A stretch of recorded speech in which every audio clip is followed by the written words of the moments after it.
Olá a todos e a todas. Nosso grupo é formado por Leonardo Ângelo e eu, Priscila Lívia. Vamos tratar um pouco sobre a aeração e a temperatura do solo, né? Para o crescimento das plantas e a atividade de micro-organismos, o estado de aeração do solo pode ser tão importante quanto seu estado de umidade, embora por vezes seja ainda mais difícil de ser manejado, né?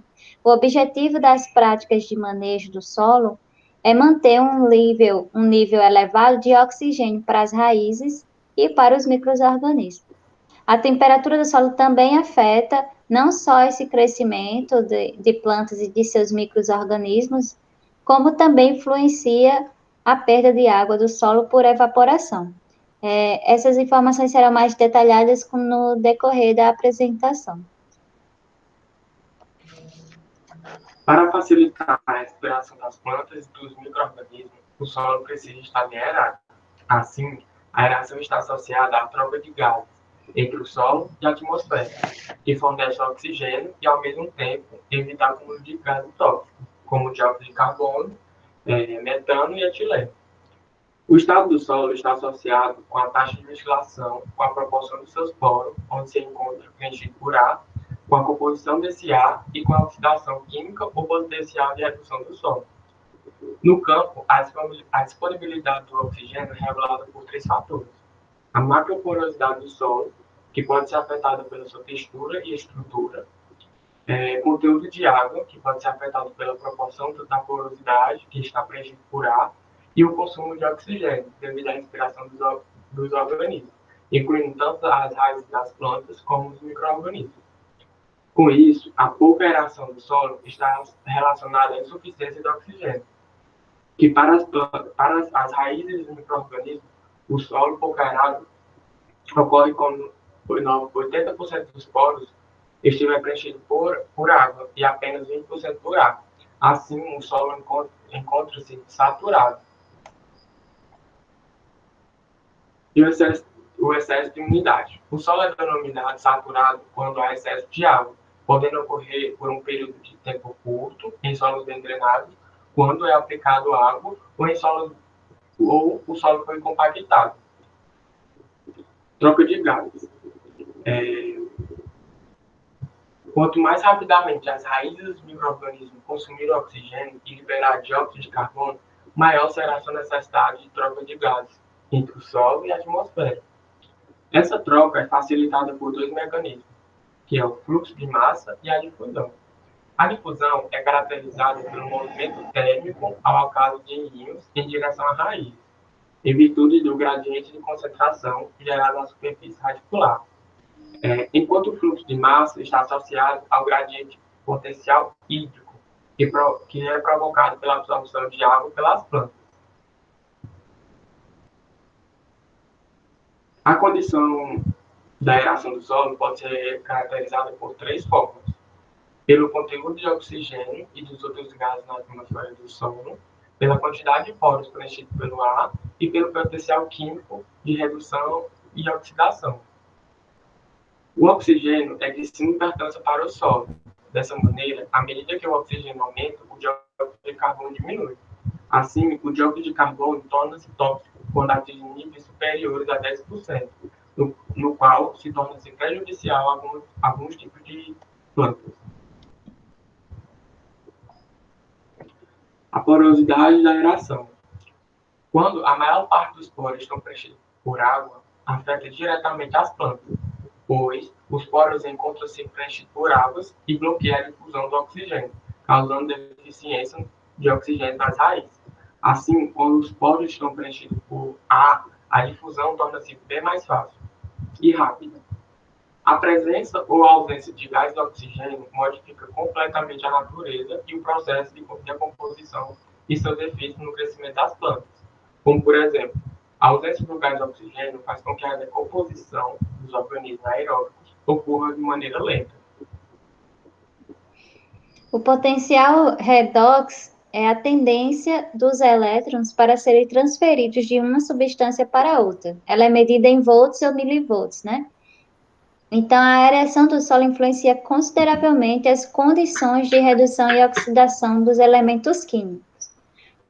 temos os agentes oxidantes e agente redutor. O oxidante seria aquele que facilmente recebe elétrons, e o redutor, aquele que doa elétrons. Por exemplo, o oxigênio é um importante agente oxidante, uma vez que aceita rapidamente elétrons de muitos outros elementos.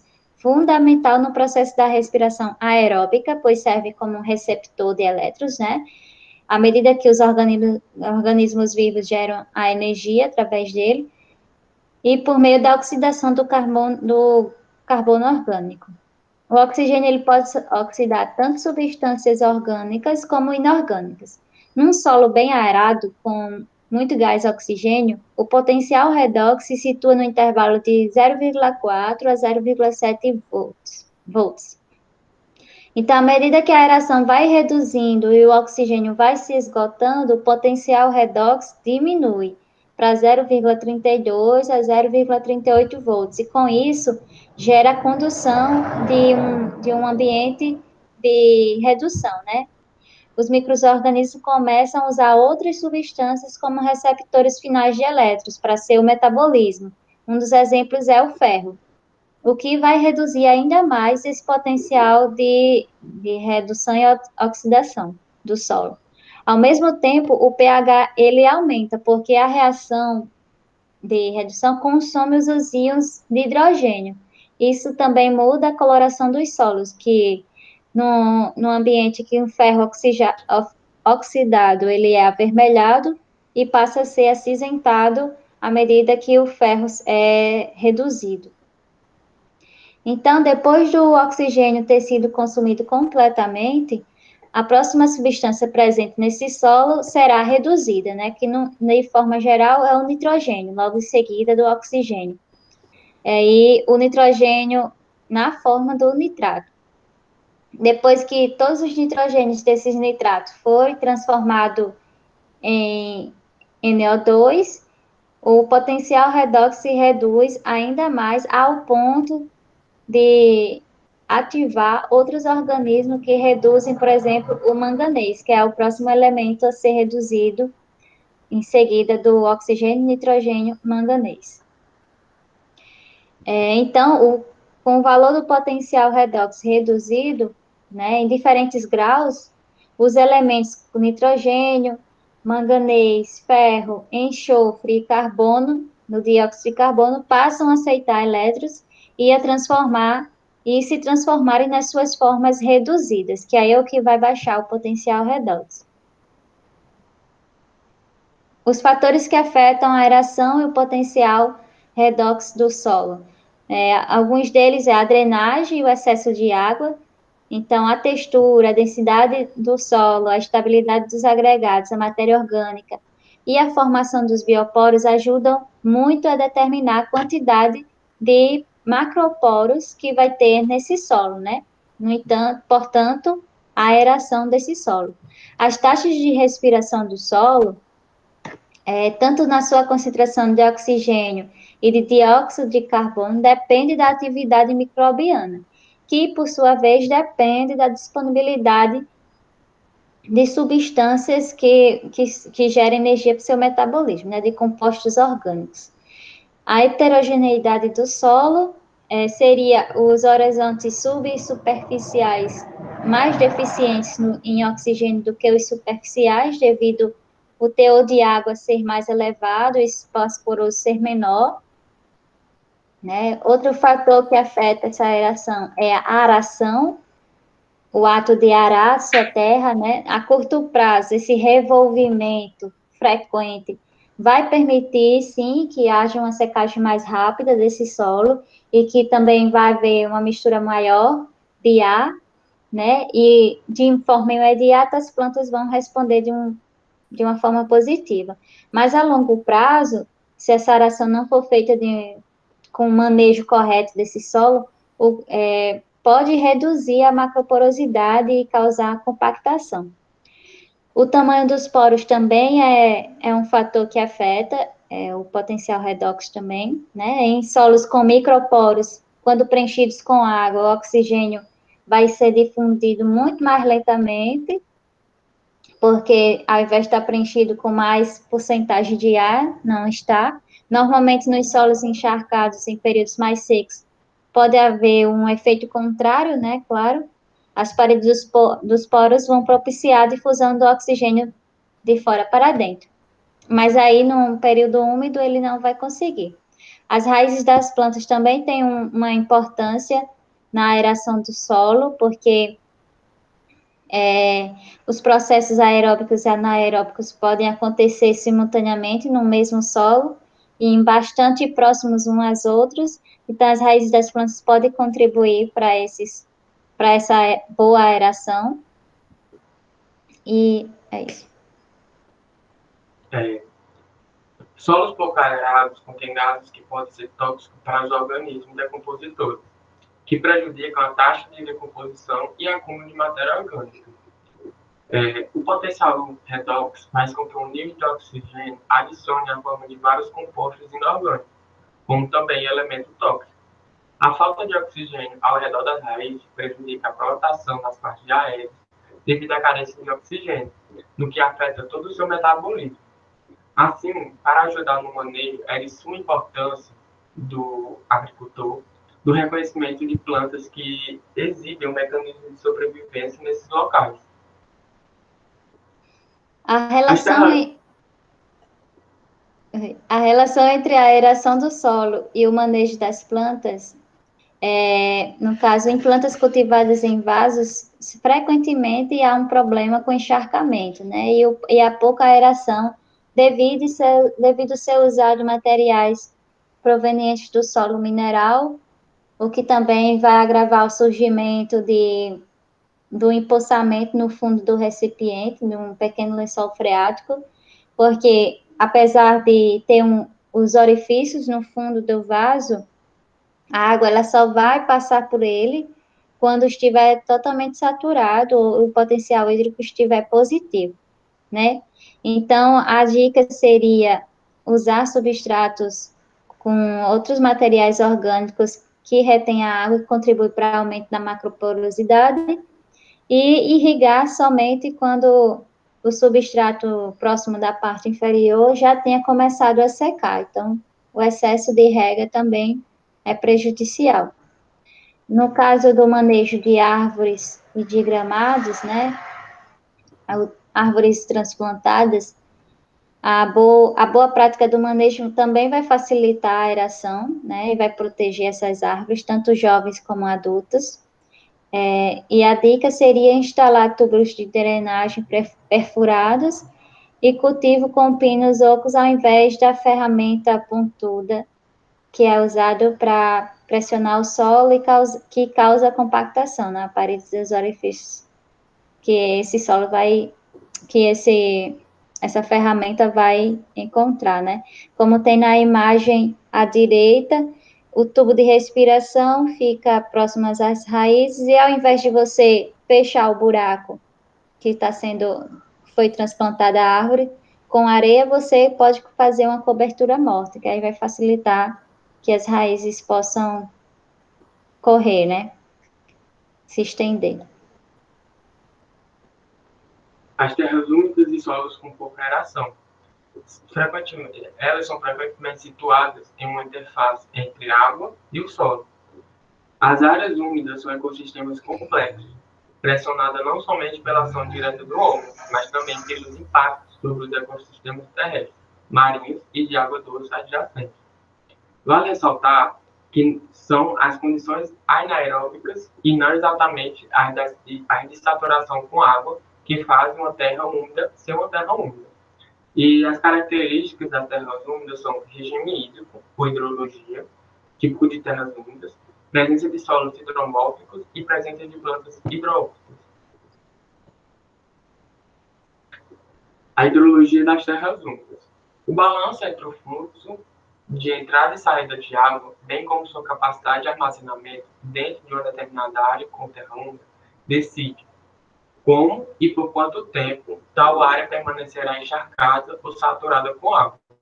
Com sua cronologia das oscilações do nível freático, é denominada de hidroperíodo. Quanto mais lentamente a água se move através das terras úmidas, mais longo será seu tempo de resistência e mais provavelmente ocorrerão peculiares reações e funções das terras úmidas. Solos hidromórficos. Os solos hidromórficos são localizados próximos a rios e lagos que apresentam grande umidade. Sua fertilidade depende do índice de umidade. Quanto mais úmido, menos fértil. Assim, tem três atributos que podem ajudar a definir os solos hidromórficos. O primeiro são sujeitos ao período de saturação com água, o que dificulta a difusão de oxigênio para o interior do solo. São submetidos por longo período de tempo a condições de redução, isto é, o oxigênio está sendo reduzido, e exibição de certos atributos qualificados, como indicadores de solos hidromórficos.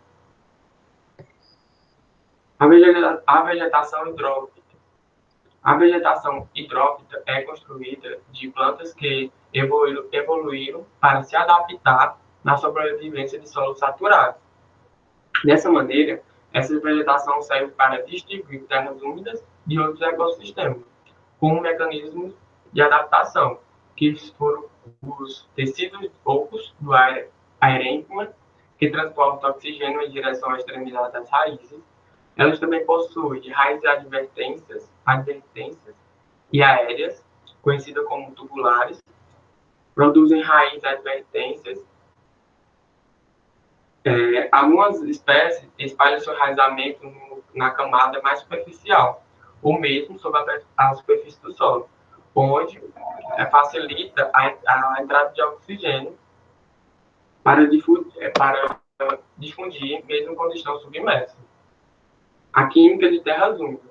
Os fenômenos químicos que ocorrem nas terras úmidas são caracterizados por baixo potencial redóxico. Muitas das funções das terras úmidas dependem da variação do potencial redóxico. Isto é, em certos locais, ou durante certo tempo, as condições de oxidação se alteram com a redução. As relações redox.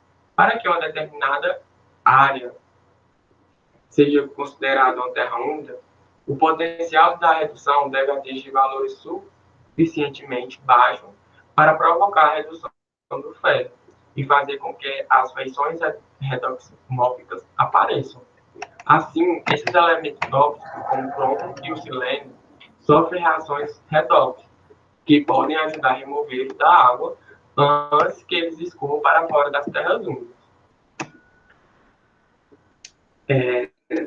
Terras úmidas construídas.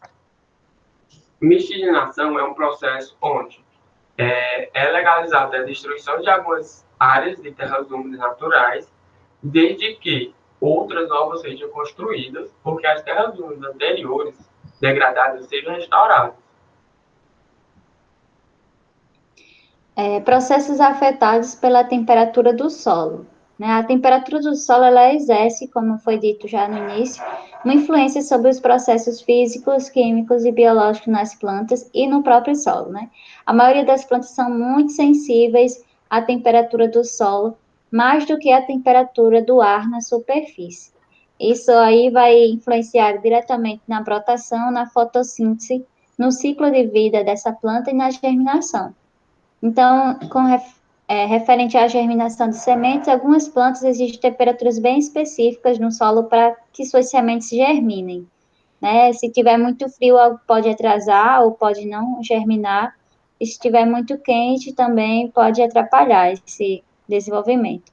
A vernalização é um processo que faz a planta ficar menos exigente ao fotoperíodo e às temperaturas baixas, fazendo com que ela possa ser cultivada em diversas regiões com condições climáticas diferentes ao que ela é mais adequada, né?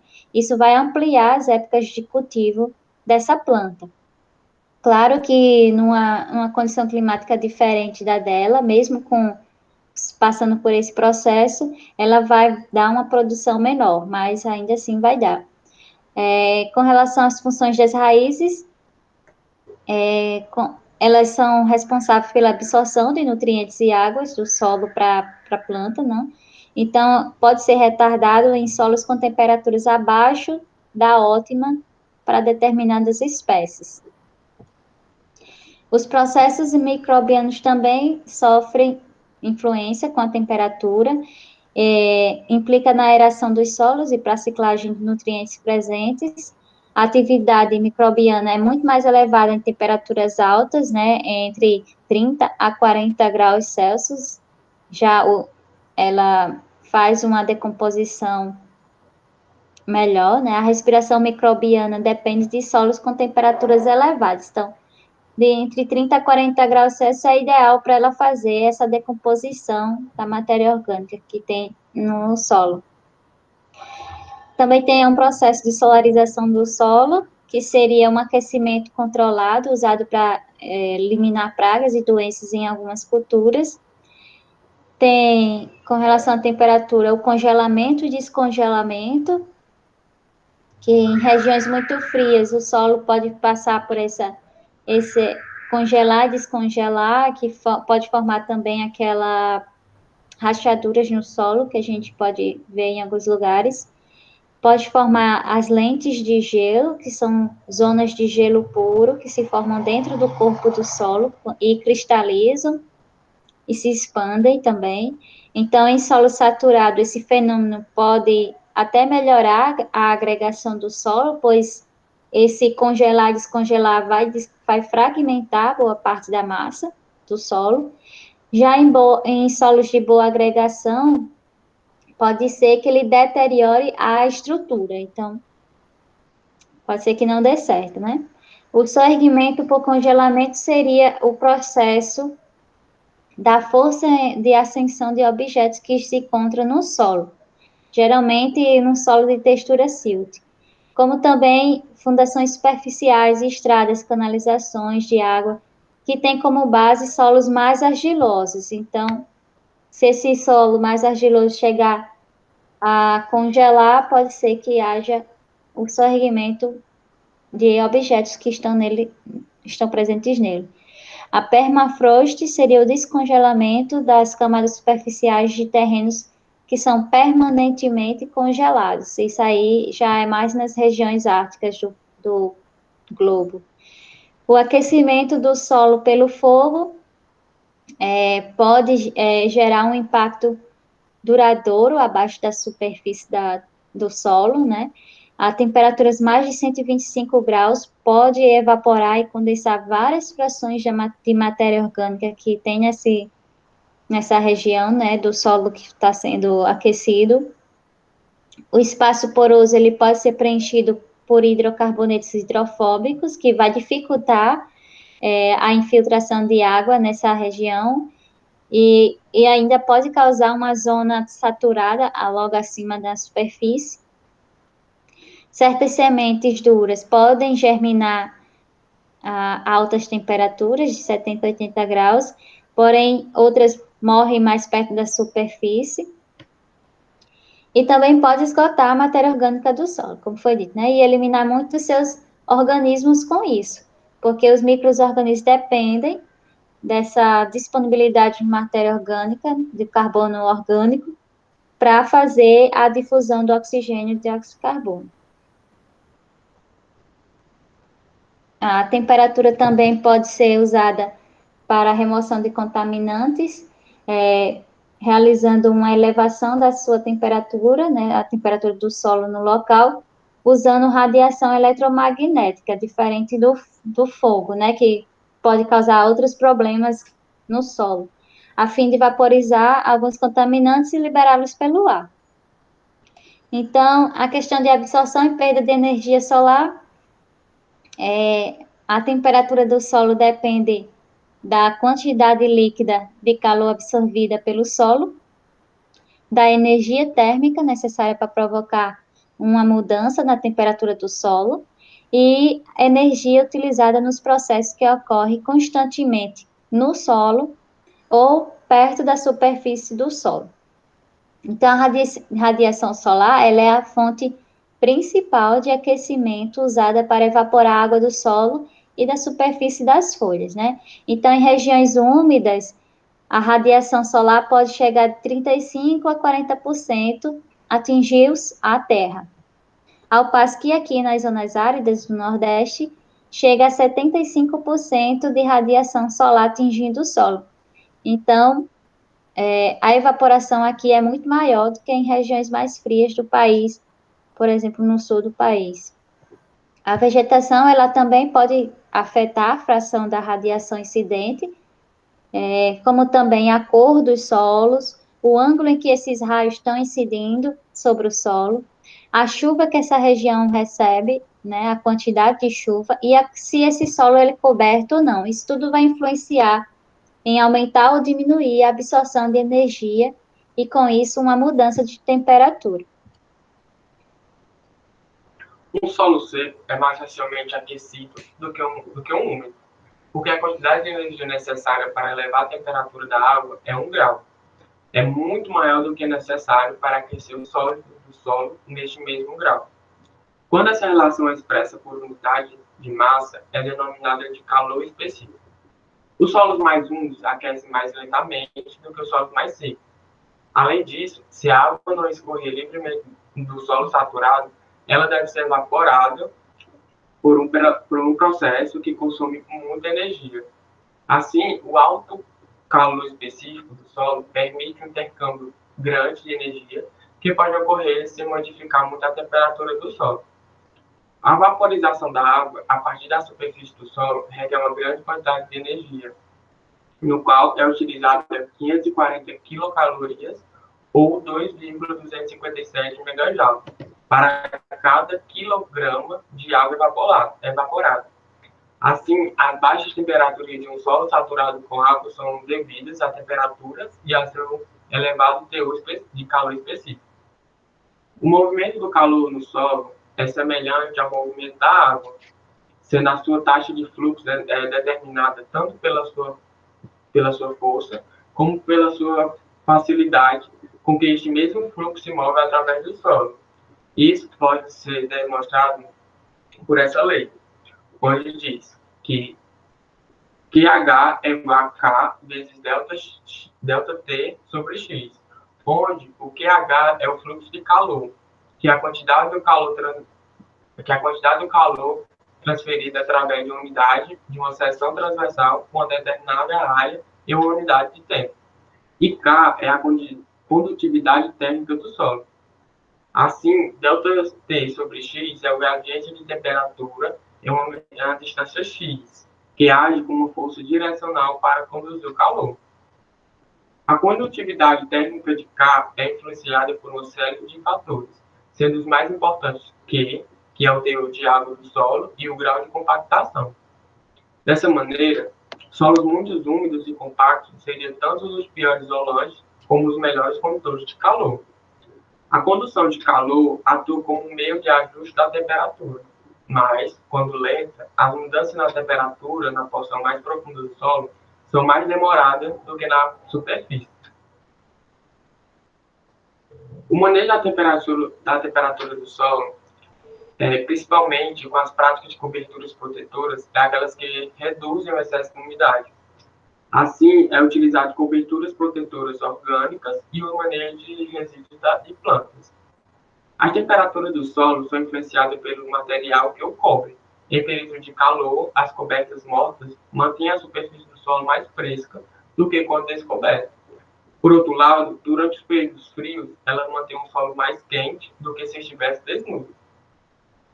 O uso de coberturas protetoras foi estendido para uma grande cultivo que adota as práticas convencionistas de preparo do solo para plantio, que deixam a maioria ou todos os resíduos das culturas na superfície do solo, no qual permite que os agricultores cultivem plantas de cobertura em sulfite, em vez de terem que transportar para as lavouras. As preocupações em climas frios.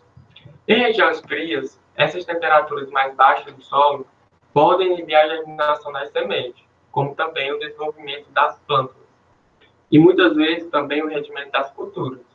Uma das soluções é um amontoamento do solo, no qual permite que a água drene dos montículos, assim, se as plantas na porção mais secas e quentes do solo, ou em encostas voltadas para o sul.